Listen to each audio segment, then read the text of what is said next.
একসময়ের গৌরব, ইতিহাস আর আবেগের প্রতীক ইতালির ফুটবল আজ এক গভীর সংকটের মুখে।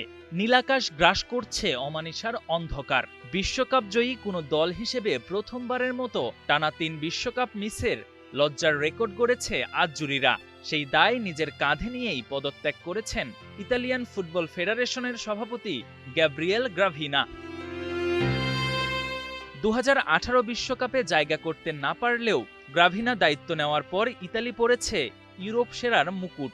২০২০ সালে জিতেছে ইউরো, তবে গ্রাভিনা কাটাতে পারেননি বিশ্বকাপের অভিশাপ। ২০২২ সালে দ্য গ্রেটেস্ট শো অন আর্থে দর্শক হয়েই থাকতে হয়েছে তাদের। সবশেষ বসনিয়া ও হার্জেগোভিনিয়ার বিপক্ষে ট্রাইবেকারে হেরে ২০২৬ বিশ্বকাপের স্বপ্নও ভেঙেছে চারবারের বিশ্ব চ্যাম্পিয়নদের।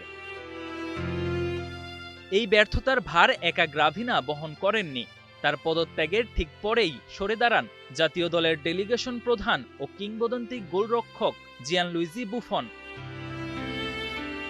দলের প্রধান কোচ জেনারো গাত্তুসোর ১০ মাসের মেয়াদও শেষের পথে। তার আগেই হতে পারেন বরখাস্ত।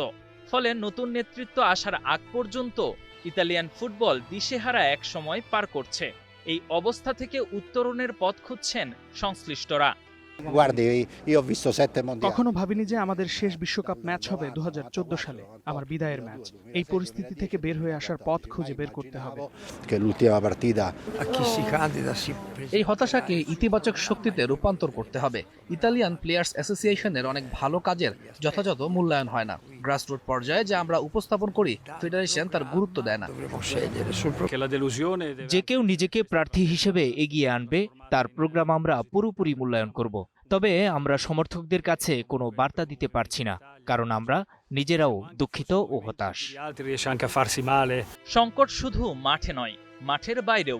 ইউরোপীয় ফুটবলের নিয়ন্ত্রক সংস্থা ইউএফার সভাপতি আলেকজান্ডার চেফেরিন সতর্ক করেছেন, ইতালির স্টেডিয়াম ও ফুটবল অবকাঠামো দ্রুত সংস্কার না হলে ২০৩২ সালের ইউরো আয়োজনের অধিকার হারাতে পারে। বর্তমানে প্রস্তাবিত ১১টি স্টেডিয়ামের মধ্যে কেবল ইউভেন্তুসের স্টেডিয়াম আন্তর্জাতিক মান পূরণ করে। আগামী ২২ জুন ইতালিয়ান ফুটবল ফেডারেশনে এক জরুরি সাধারণ সভার মাধ্যমে নতুন সভাপতি নির্বাচিত হবে। তাদের সামনেও চ্যালেঞ্জটা বেশ কঠিন। K M Soni, Star news.